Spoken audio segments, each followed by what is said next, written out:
Presidente da Câmara dos Deputados, Arthur Lira, diz que vê a possibilidade de aprovar os projetos da reforma tributária antes do recesso parlamentar de julho. Criação de empregos volta a crescer em maio e país registra mais de 280 mil vagas abertas. Brasil avança em campanha de vacinação contra o coronavírus e rompe a marca de 102 milhões de doses aplicadas até agora. Em sessão tumultuada, CPI da pandemia recebe empresário que cita deputado Luiz Miranda e pedido de propina em caso da Covaxin. A agência europeia sugere que 2 doses de vacina anti-Covid protegem de maneira eficaz contra a variante Delta. Onda de calor causa mortes no Canadá e castiga regiões dos Estados Unidos. Ministro Marco Aurélio Mello se despede do Supremo Tribunal Federal após 31 anos de atuação na corte. No dia em que a princesa Diana completaria 60 anos de idade, uma estátua foi inaugurada em Londres em homenagem a ela. Agora no Jornal das 22.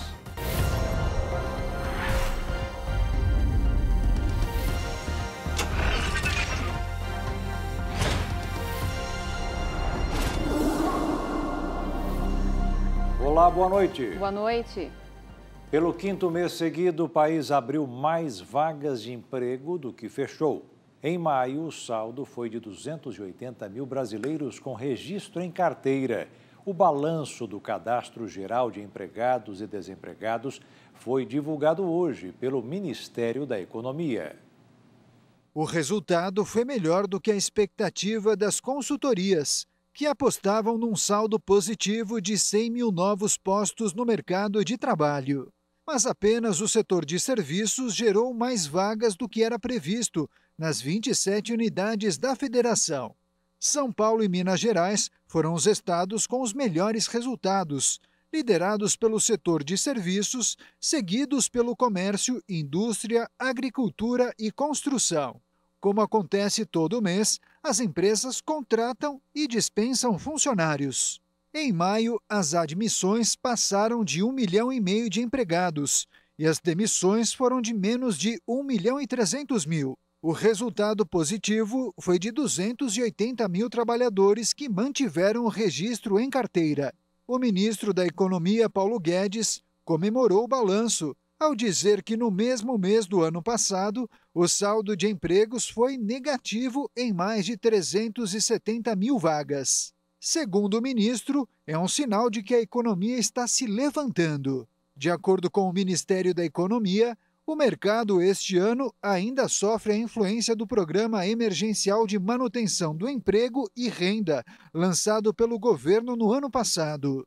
Isso porque os empregadores somente vão obter benefícios do programa que permite a redução de renda e jornada de salário, se concordarem em manter o funcionário registrado durante o mesmo tempo em que os trabalhadores receberam menos. A Caixa Econômica Federal liberou hoje para saques e transferências a 3ª parcela do auxílio emergencial para os nascidos em janeiro. A próxima parcela para este grupo será paga no dia 23 de julho. O presidente da Câmara dos Deputados, Arthur Lira, disse hoje aos líderes que definiram as pautas prioritárias dos próximos dias e votarão o projeto dos supersalários e alterações no Código Eleitoral. Lira também afirmou que há chances de os 2 textos da reforma tributária serem aprovados antes do recesso. De Brasília, Jaqueline Fonseca.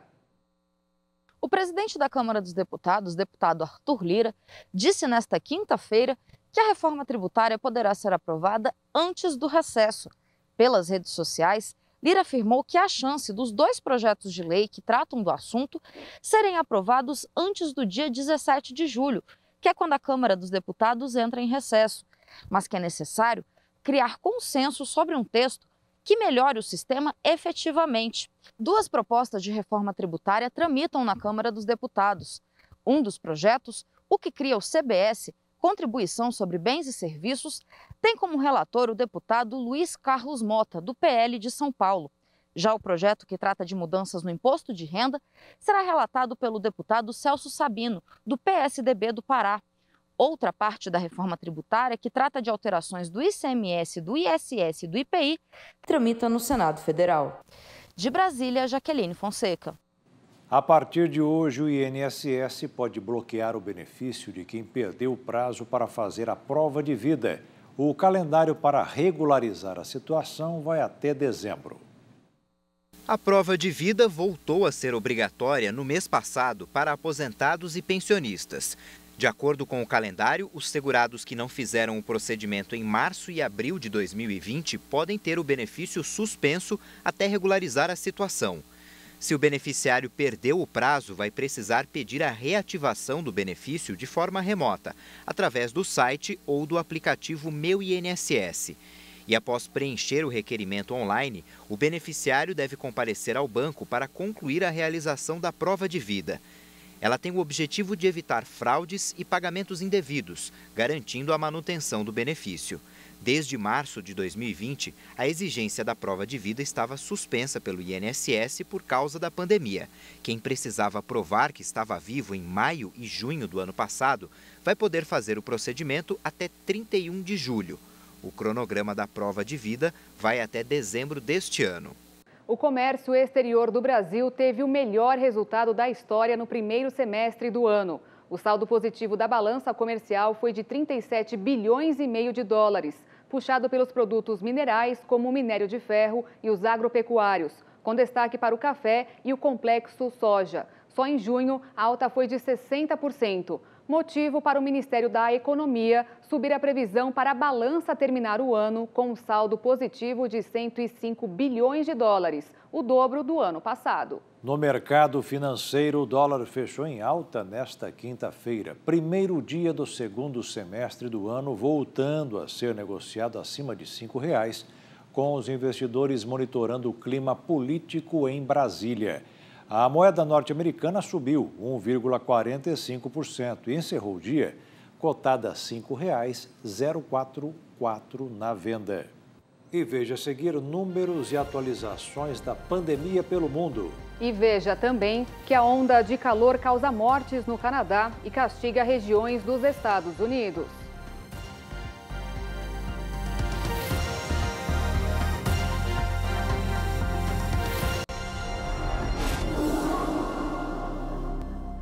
Nas últimas 24 horas, o Brasil registrou mais 2.029 mortes por Covid-19 e pouco mais de 65.100 novos casos no mesmo período, de acordo com o Ministério da Saúde. O mundo contabiliza mais de 182.501.000 pessoas contaminadas pelo coronavírus e passou de 3.952.000 mortes por complicações da doença. Os Estados Unidos somam mais de 33.675.000 casos e um total de 604.983 óbitos. A Índia tem mais de 30.411.000 contaminações. No Brasil, são mais de 18.622.000 pessoas que testaram positivo e um total de 520.095 vítimas fatais. A França beira a marca dos 5.840.000 casos registrados da doença. E a Rússia se aproxima dos 5.473.000 diagnósticos confirmados.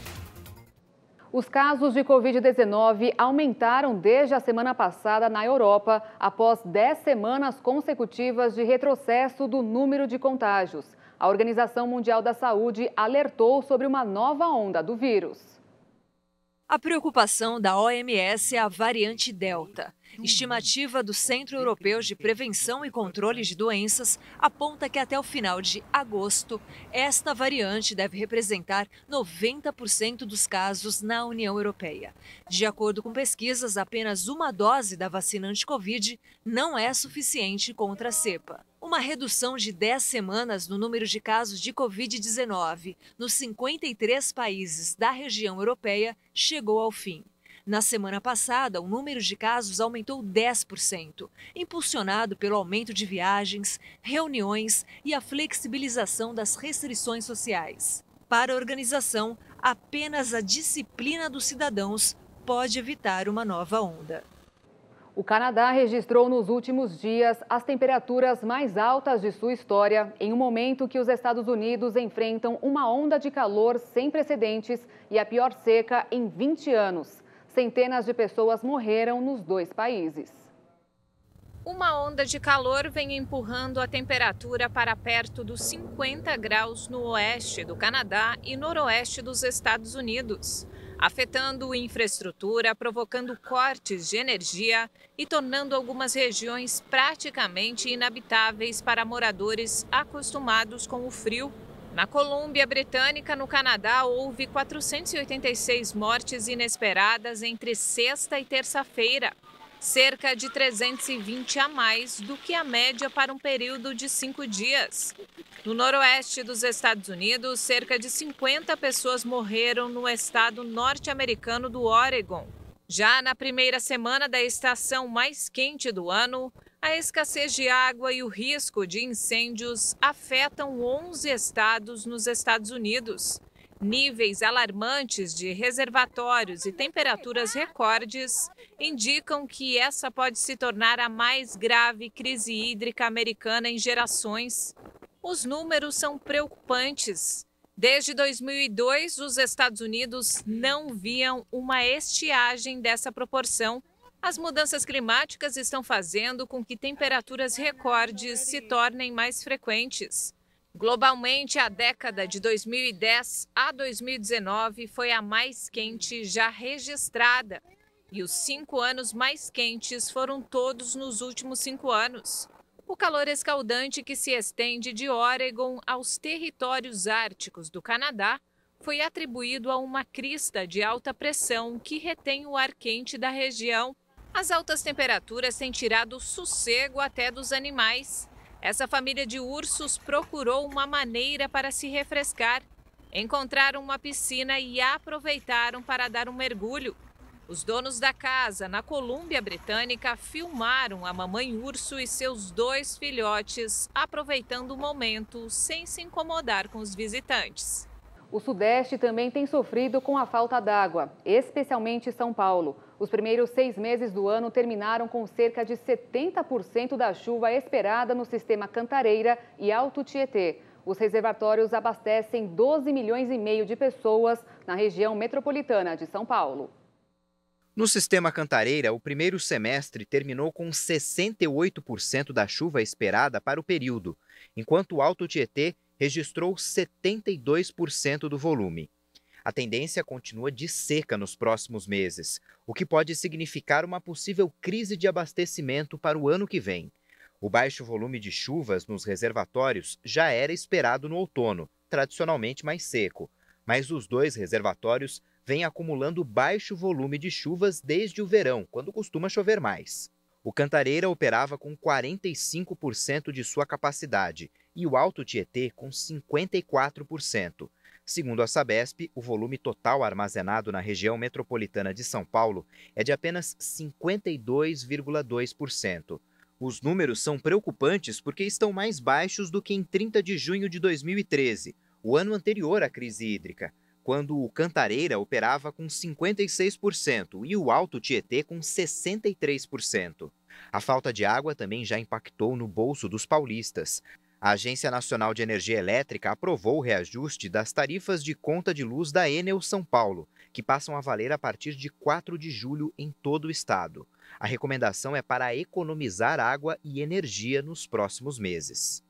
E veja a seguir os números da vacinação contra a Covid. E ainda, em sessão tumultuada, CPI da pandemia recebe empresário ligado ao caso da vacina Covaxin.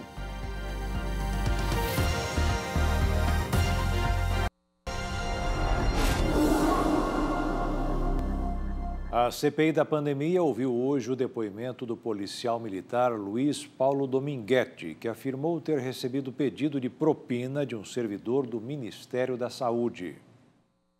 O cabo da Polícia Militar de Minas Gerais, Luiz Paulo Dominguete Pereira, que diz ser representante da Davat Medical, foi ouvido pela CPI da pandemia e confirmou a denúncia feita à reportagem da Folha de São Paulo de que um representante do Ministério da Saúde pediu propina para fechar contratos de compra de vacina. Segundo Dominguete, representando a Davat Medical, ele esteve em um jantar com o servidor do Ministério da Saúde, Roberto Dias, para vender vacinas da AstraZeneca e houve pedido de propina. O pedido dessa majoração foi exclusivamente do senhor Roberto Dias.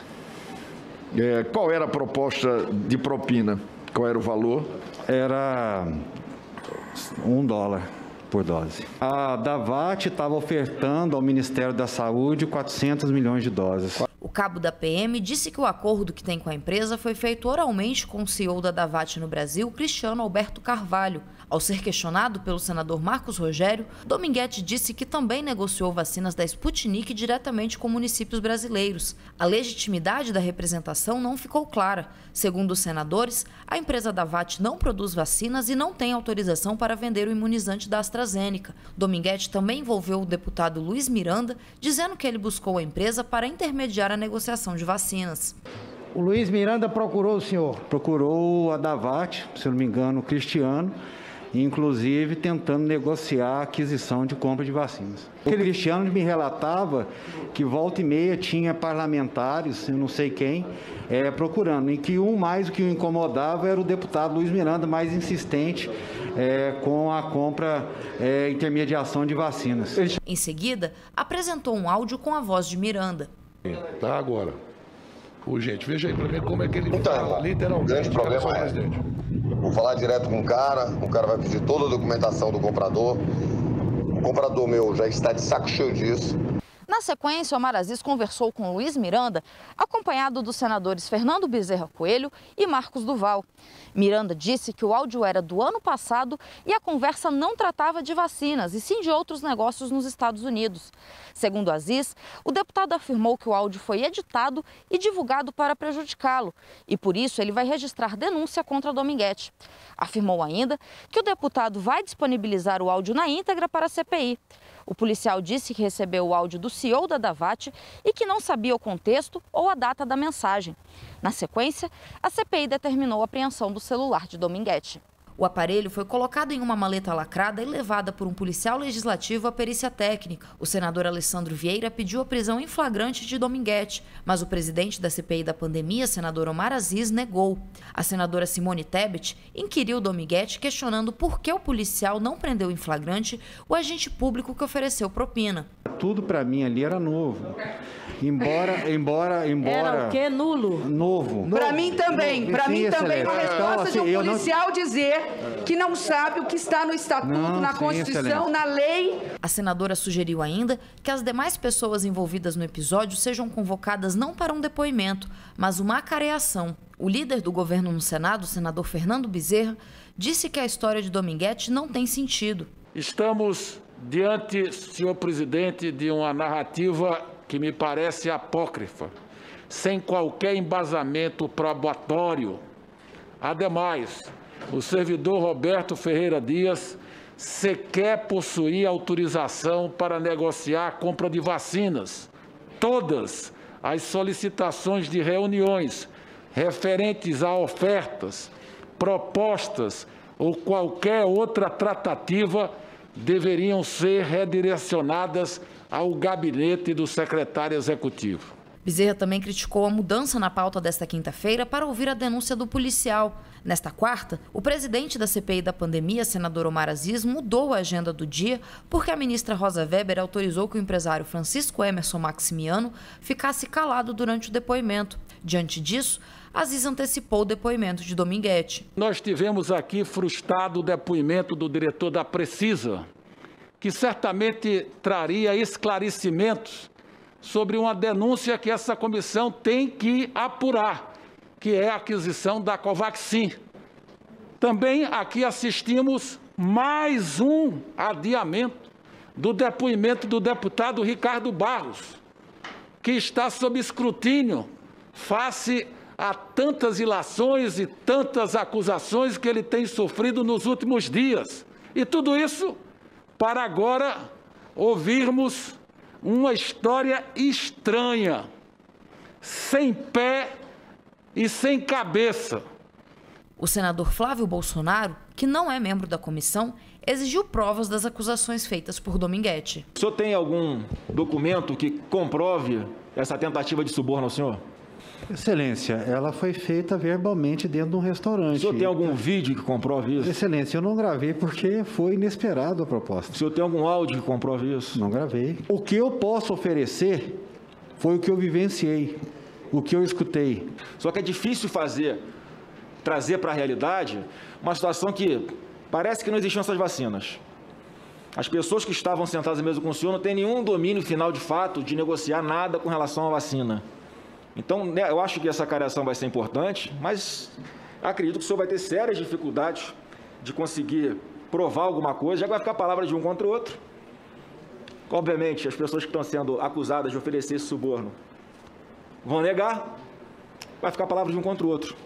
Seguimos agora com informações e números de vacinação no Brasil contra a Covid-19. Nos primeiros 166 dias de campanha, do dia 17 de janeiro até hoje, 1 de julho, o Brasil aplicou 102.124.600 doses, segundo informações coletadas com as Secretarias de Saúde dos Estados e do Distrito Federal. A Agência Europeia de Medicamentos disse hoje que 2 doses de vacina anti-Covid parecem proteger de maneira eficaz contra a variante Delta do coronavírus, muito contagiosa e que se propaga rapidamente no continente. Uma notícia tranquilizadora nesta quinta-feira, no momento em que os países europeus voltam a registrar um aumento no contágio pelo novo coronavírus. A Agência Europeia de Medicamentos disse que 2 doses da vacina anti-Covid parecem proteger de maneira eficaz contra a variante Delta, inicialmente detectada na Índia. A cepa é muito contagiosa e se propaga rapidamente pelo continente. Estamos cientes das preocupações causadas pela rápida disseminação da variante Delta e de outras cepas. No momento, parece que 2 doses da vacina aprovadas na União Europeia protegem contra todas as cepas que estão circulando na Europa, incluindo a Delta. As 4 vacinas aprovadas pela EMA são Pfizer-BioNTech, Moderna, AstraZeneca e Johnson & Johnson. O anúncio da agência nesta quinta-feira coincide com a entrada em vigor do certificado sanitário adotado pelos países da União Europeia. O documento, um código QR que pode ser exibido em um smartphone ou de forma impressa, certifica que o portador está completamente vacinado, testou negativo em um exame recente de PCR ou já possui imunidade por ter superado a infecção. A intenção é que o certificado permita viagens pelos 27 países da União Europeia e por 4 nações que se associaram à iniciativa. Agora vamos ver o ranking de imunização no mundo. Até hoje, de acordo com a Universidade de Oxford, mais de 3 bilhões e 90 milhões de unidades de vacinas anti-Covid já foram aplicadas. A líder China supera a marca de 1 bilhão e 240 milhões de doses. Em seguida está a Índia, que registra pouco mais de 329 milhões. Um pouco atrás, na terceira posição, com mais de 326 milhões e meio, estão os Estados Unidos. O Brasil segue na 4ª colocação e hoje supera a marca de 102 milhões de doses aplicadas. E fechando o ranking dos 5+, está o Reino Unido, que tem quase 78 milhões de doses até agora. Uma vitória para a categoria jornalistas e profissionais da imprensa de Dourados, em Mato Grosso do Sul, são vacinados contra a Covid-19. Hoje é o dia D da imunização para estes trabalhadores, que também atuam na linha de frente. Nem mesmo o frio tirou a alegria destes profissionais da imprensa douradense, que desde o início da pandemia estão a postos para levar diariamente todas as informações sobre a Covid-19. Para a gente é muito importante, né? A gente está aí na linha de frente, está sempre na rua e se vacinar é bem importante. Garante a nossa segurança. A gente está numa expectativa muito boa, né? Eu acredito que os profissionais da imprensa aqui de Dourados estão muito felizes, né, por essa oportunidade. E a gente que está aí na linha de frente, né, transmitindo as notícias diárias aí para a população, é um público assim que também necessita, né, assim como outros públicos. Então, assim, a gente está muito feliz. O sentimento que a gente tem é principalmente de alívio, né? de alívio, porque a gente foi obrigado nesses últimos meses a estar em locais de risco, também porque a gente viu muita gente da imprensa, que não é da imprensa, perder a vida para o vírus, e a gente sente paz e sente que um momento de renovação, de que as coisas estão começando a melhorar, né, que finalmente mais pessoas vão estar imunizadas no país. Hoje foi o dia D de vacinação para estes profissionais. O município até agora é o único do estado a colocar a classe como prioritária no grupo de imunização. Somente a vacinação, de maneira geral, é que vai permitir que nós consigamos deixar esse momento difícil. Nós estamos avançando com novos serviços de vacinação, de testagem, mas a inclusão do grupo prioritário da imprensa é o reconhecimento de uma categoria profissional, dos jornalistas e profissionais de imprensa, que em todos os momentos difíceis da pandemia, nos lockdowns, nas restrições de circulação, sempre estiveram na linha de frente, trabalhando, cobrindo e informando a população, que é o papel fundamental que a imprensa deve cumprir. Nós somos a primeira cidade do estado a vacinar os profissionais de imprensa e jornalistas. Eu espero muito que isso seja expandido, que isso seja referência para outras cidades e outros municípios nesse momento que nós estamos passando da pandemia da Covid-19 aqui em nossa cidade. E este momento tão esperado também chegou para mim. A dor local e uma possível reação que a vacina traz, elas são insignificantes diante de todos os benefícios e diante da esperança que a imunização traz para toda uma população. Desde o início da campanha de imunização, Dourados já vacinou 90 mil pessoas com a dose 1 e 30 mil com a segunda. São mais de 130 mil douradenses imunizados. Hoje a busca pela vacinação é para a sociedade como um todo. Muito embora não tenhamos aí uma quantidade de doses suficiente para todos no mesmo momento, então nós vemos de tempo em tempo ofertando em grupos e avançando em faixa etária. Mas é imensamente prudente para que todos busquem a vacina, que tomem o ciclo completo, que é dose 1 e dose 2, para que ele seja imunizado, e com isso nós aumentamos a nossa imunidade de rebanho e o indivíduo passa a não ser um transmissor da doença. Lembramos que muito embora seja vacinado dose 1 e dose 2, você pode contrair a doença, pode não desenvolver a doença de forma grave, mas você pode transmitir para aqueles que convivem. Ainda de acordo com o secretário, é de extrema importância seguir o cronograma vacinal, de acordo com a orientação do Ministério da Saúde, para garantir a eficácia da vacina. Nós precisamos ter vacinado D1 e D2 para que conseguimos contemplar a sociedade como imunizada. A vacinação de dose 1 apenas equivale aí talvez a 40% a 50% de uma possibilidade de imunidade. Para que possamos aumentar a imunidade de cada um, é preciso ser contemplado com as duas doses. Lógico que nós temos hoje um laboratório ofertando dose única, mas a produção dela, todo o processo de produção, ela já foi trabalhada para que fosse dose 1. Então, mas as demais, Coronavac, Pfizer e AstraZeneca, é necessário ter duas doses de vacina para considerá-lo imunizado. O plano de vacinação continua sendo cumprido nas unidades básicas de saúde de Dourados, no Centro de Convivência do Idoso e no drive-thru do pavilhão de eventos Dom Teodardo Lights. Ministro Marco Aurélio Mello se despede do Supremo Tribunal Federal. E no dia em que a princesa Diana completaria 60 anos de idade, estátua é inaugurada em homenagem a ela.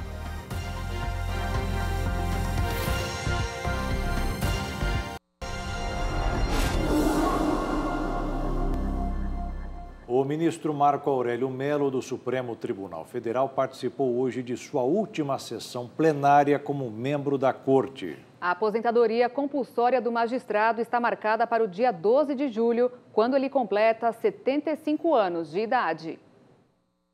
Em sessão extraordinária, a última do recesso de meio do ano, os demais colegas de Supremo prestaram homenagem ao decano, que ocupou uma cadeira na Corte por 31 anos. Tornando-se um dos mais longevos ministros da história. Como tem sido a praxe durante a pandemia, a sessão foi em formato misto, com a maior parte dos ministros em videoconferência. 4 deles, Luiz Fux, Alexandre de Moraes, Luiz Roberto Barroso e Dias Toffoli, participaram presencialmente do plenário. Discursando em nome dos colegas, Toffoli destacou o papel de divergência exercido por Marco Aurélio nos julgamentos em plenário, nos quais muitas vezes defendeu entendimentos inicialmente derrotados, mas que acabavam prevalecendo em julgamentos posteriores, algumas vezes anos depois. Tenho o privilégio de render tributo a um colega, mas também a um querido amigo e a um brasileiro que sintetiza, acima de tudo, a vocação para o serviço público em defesa do direito, da Constituição e da democracia. Entre os entendimentos de Marco Aurélio que ficaram vencidos em um primeiro momento, mas que depois se tornaram vencedores, está, por exemplo, a tese contrária ao cumprimento de pena após condenação em segunda instância. Após sucessivos julgamentos, a maioria do Supremo acabou por aderir à posição defendida por ele, de ser necessário aguardar todos os recursos possíveis, o chamado trânsito em julgado. O atual presidente do Supremo, o ministro Luiz Fux, ressaltou o bom humor do decano e brincou com os chavões pelos quais Marco Aurélio acabou por se tornar conhecido em suas declarações à imprensa. Entre os 11 integrantes da corte, o ministro é um dos poucos que sempre respondeu às perguntas de jornalistas. Algumas das expressões que estão nesse hot site e assentar que nos seus frutíferos 31 anos de Supremo Tribunal Federal, o ministro decano nos ensinou que, mesmo na presença de tempos estranhos, mesmo nas crises agudas ou de quadras alviçareiras, é preciso julgar com desassombro maior e observando a organicidade do direito. Marco Aurélio ingressou no STF em 13 de junho de 1990 e foi presidente da Corte entre 2001 e 2003. Neste período, por estar na linha sucessória, exerceu a presidência da República em 4 oportunidades. Numa delas, ele sancionou a lei que criou a TV Justiça em 2002. Desde então, os julgamentos no plenário passaram a ser transmitidos ao vivo. Ele também foi o presidente do Tribunal Superior Eleitoral 3 vezes, uma delas durante as eleições municipais de 1996, a primeira a ter sido realizada integralmente por meio das urnas eletrônicas. Por outro lado, recentemente foi um dos únicos ministros a ter se posicionado abertamente contra julgamentos por meio do plenário virtual, em que não há debate oral. Em seu discurso de despedida, Marco Aurélio não dispensou o tom irreverente e, ao rememorar toda a sua trajetória e os colegas com os quais conviveu, não deixou de alfinetar antipatias, como o ministro Gilmar Mendes, a quem disse ter tido convivência apenas judicante, e a ministra Carmen Lúcia, que chamou de mascarada. Os meus agradecimentos pela troca de ideias nesses 31 anos de Supremo, pela até mesmo paciência dos meus pares, considerado espírito irrequieto, que mantenho. Nesse adeus, eu tenho a certeza absoluta que o Supremo, na composição atual, não faltará a nacionalidade.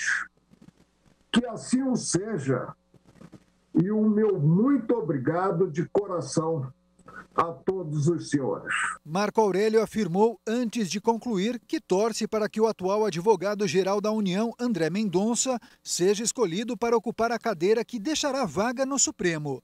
Depois, acrescentou que também se sentiria honrado se o indicado fosse o atual Procurador-Geral da República, Augusto Aras. A indicação cabe exclusivamente ao presidente da República. Em homenagem ao ministro, o STF lançou um livro e um hot site com a biografia e as principais decisões e obras de Marco Aurélio Melo.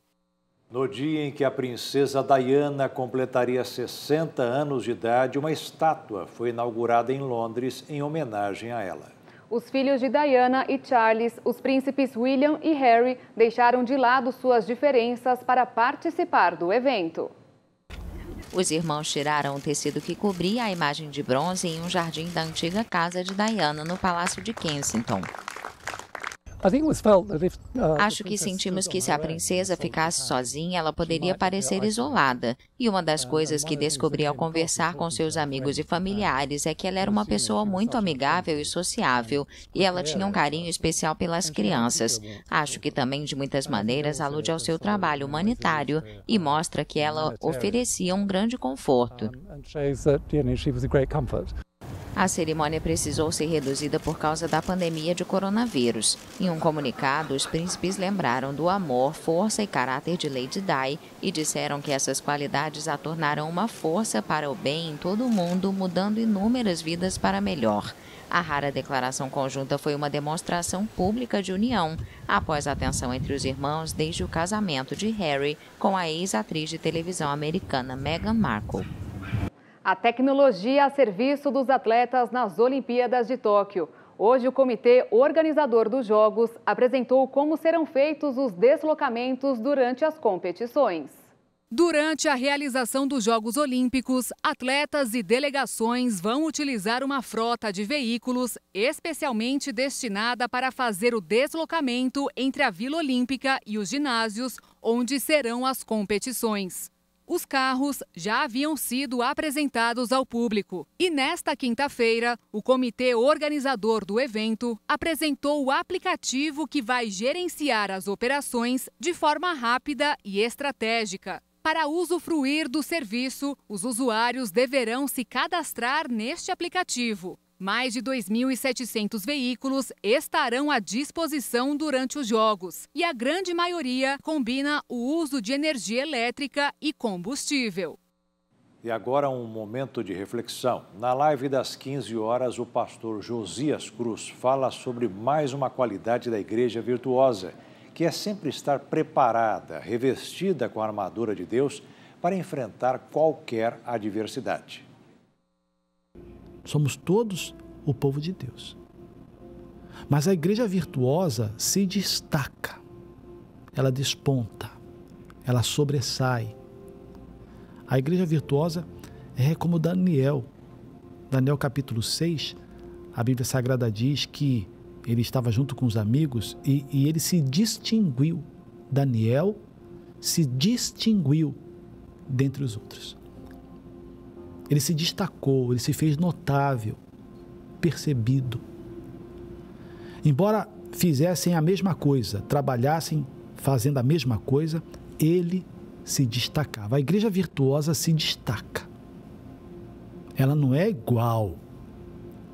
Ela não pode ser comparada igual. Ela é diferente. Ela traz qualidades que chamam a atenção de Deus para ela.